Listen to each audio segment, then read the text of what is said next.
আজ আমাকে কথা বলতেই হবে ইনশাআল্লাহ, কারণ আগামীতে আবার আপনাদের সাথে দেখা হবে কিনা আমি জানি না। কথা বলতেই হবে। বসেন, কেউ দাঁড়িয়ে থাকবেন না। আমি দেখতে পাচ্ছি বাংলাদেশের ভাগ্য আকাশে উত্তর গগনে কালো মেঘ জমা হয়েছে। ঝড়ের পূর্বাভাস লক্ষ্য করছি। যদি মোকাবেলা করতে না পারেন সক্ষম ভাবে, এমন অন্ধকার গাঢ় কালো অমাবস্যার রাত আসতে পারে যার সুবে সাদেক হওয়া অসম্ভব। সুতরাং আপনারা কি কাপুরুষের মতো কাফের মুশরিকদের গোলামি করে মরতে চান? বিড়ালের মতো 500 বছর বেঁচে থাকার কোনো লাভ নাই। সিংহের মতো 1 ঘন্টা বাঁচতে চাই। আমাদেরকে বলা হয় সাম্প্রদায়িক উস্কানিমূলক কথা নাকি আমি বলি। পত্রপত্রিকা দিছে না তারা? সাম্প্রদায়িক উস্কানি কথা, সাম্প্রদায়িক উস্কানিমূলক কথা বলি। সেই জন্যই বোধহয় শত শত মুসলিম আমাদের কাছে এসে মুসলমান হয়। মানুষে আর বোকা বানানো যাবে না। যাবে কি? আর বোকা বানানো যাবে? তারপর বলছে কি? এরপরে বলছে, আমাকে বলছে রাজাকার।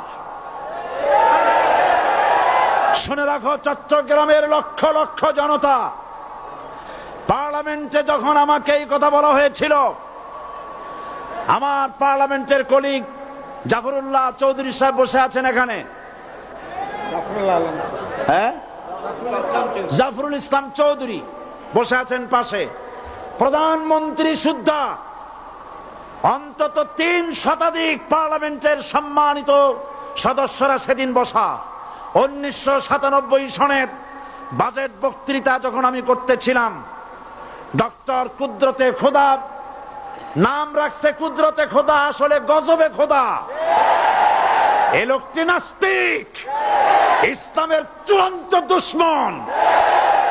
তার প্রণীত শিক্ষা ব্যবস্থার যখন সমালোচনা করছিলাম, ট্রেজারি বেঞ্চ থেকে আমাকে বলা হলো রাজাকার।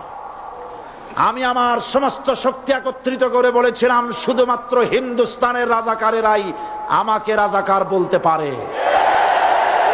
আমি বলেছিলাম 1973 সন পর্যন্ত আমি বাংলাদেশের কোন রাজনৈতিক দলের নেতা এবং কর্মী ছিলাম না। আমি রাজাকার নই।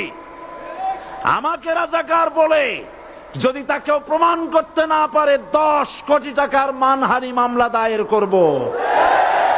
আমার এই বক্তব্য সারা দুনিয়া শুনেছে। পার্লামেন্টে আমার এই বক্তব্য রেকর্ড হয়ে আছে। সেদিন 3 শতাধিক পার্লামেন্ট মেম্বারের কেউ আমার চ্যালেঞ্জ গ্রহণ করেন নাই। যে কোনো ব্যক্তি পার্লামেন্টে গিয়ে আমার বক্তৃতা দেখে আসতে পারেন। এরপরে 1997 সনের 7ই অক্টোবর দৈনিক জনকণ্ঠ পত্রিকা যখন আমার বিরুদ্ধে লিখলো, সেই পত্রিকায় সাইদির ওপেন চ্যালেঞ্জ 8ম পাতা, 1997 7ই অক্টোবর, এত বড় 2 কলমে হেডিং। সেখানে আমি বলেছি, বাংলাদেশের সকল সাংবাদিক, গোয়েন্দা বিভাগ, বাংলাদেশের সকল বুদ্ধিজীবীকে আমি আমার পিরোজপুরে আমন্ত্রণ করছি। আমার উপস্থিতিতে যদি কেউ প্রমাণ করতে পারে বাংলাদেশের স্বাধীনতা যুদ্ধের বিরুদ্ধে আমার কোনো ভূমিকা ছিল, সজ্ঞানে স্বেচ্ছায় জাতীয় সংসদের সদস্য পদ থেকে পদত্যাগ করব। 3 বছর পার হয়ে গেছে, আজ পর্যন্ত কেউ এই চ্যালেঞ্জের মোকাবেলা করে নাই। সুতরাং আমাকে যারা রাজাকার বলবে, তারা পিতৃ পরিচয়হীন অবৈধ সন্তান। 1971 সনের, শোনো মুসলমানেরা, 1971 সনের কোন কাদা সাইদির গায়ে লাগে নাই। আমাকে রাজাকার বলে জনগণ থেকে বিচ্ছিন্ন করবা। জনগণ থেকে আমারে বিচ্ছিন্ন করা যাবে না, কারণ এই জনগণ আমার জন্য আসে না, এই জনগণ আসে আল্লাহর কোরআনের জন্য।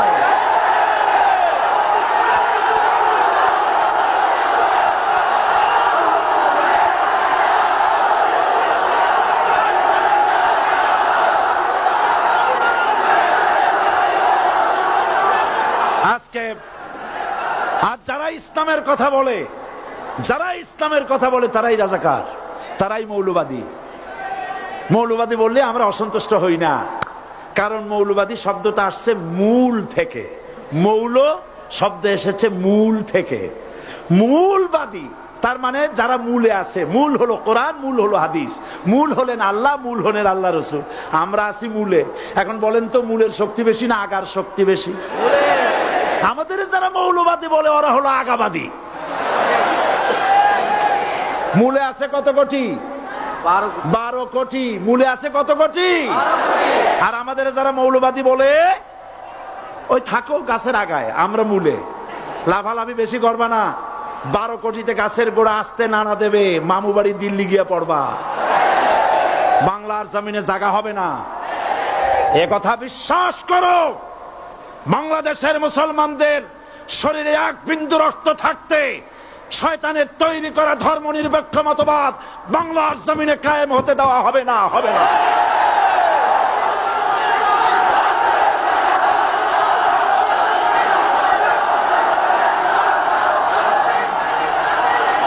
রাসূল করিম সাল্লাল্লাহু আলাইহি ওয়াসাল্লাম কোরআন প্রতিষ্ঠার জন্য আন্দোলন করেছিলেন।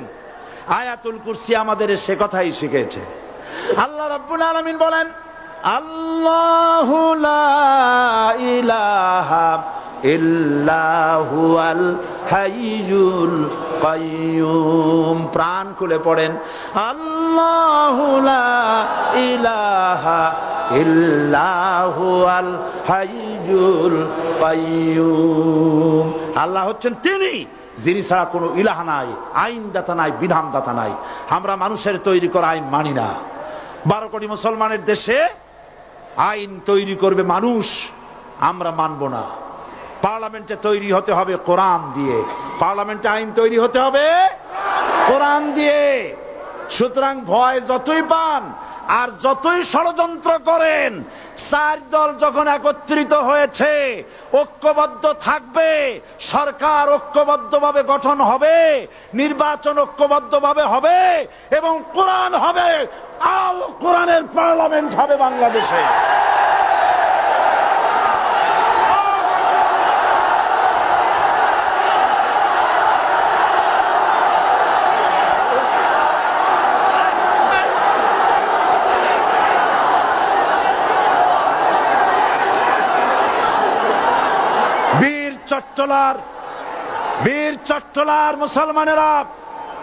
বীর চট্টলার মুসলমানেরা স্বাধীনতার ঘোষণা, এই চট্টগ্রাম থেকে স্বাধীনতার মহান ঘোষক প্রেসিডেন্ট জিয়াউর রহমান সাহেব দিয়েছিলেন। এই চট্টগ্রাম থেকেই ইসলামী রাষ্ট্রের ঘোষণা হবে।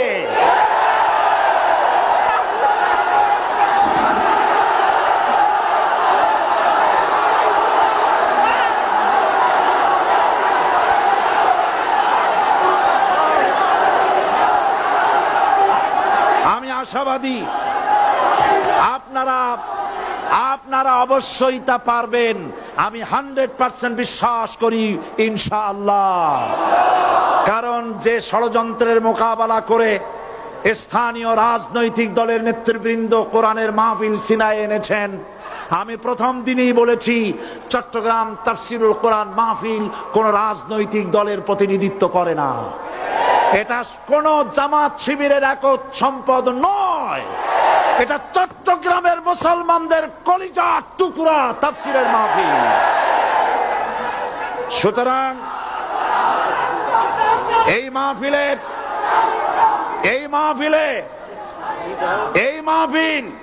চট্টগ্রামে থাকবে ইনশাআল্লাহ কিয়ামত পর্যন্ত। 144 ধারা 288 হয়ে গেছে, ষড়যন্ত্র পায় পায় চলে গেছে। আমি ওই সব ছেলেদের বলি, সরকারি দলের ছাত্র হইয়া মুসলমানদের বিপক্ষে যাইও না। এদেশের ভাগ হয়ে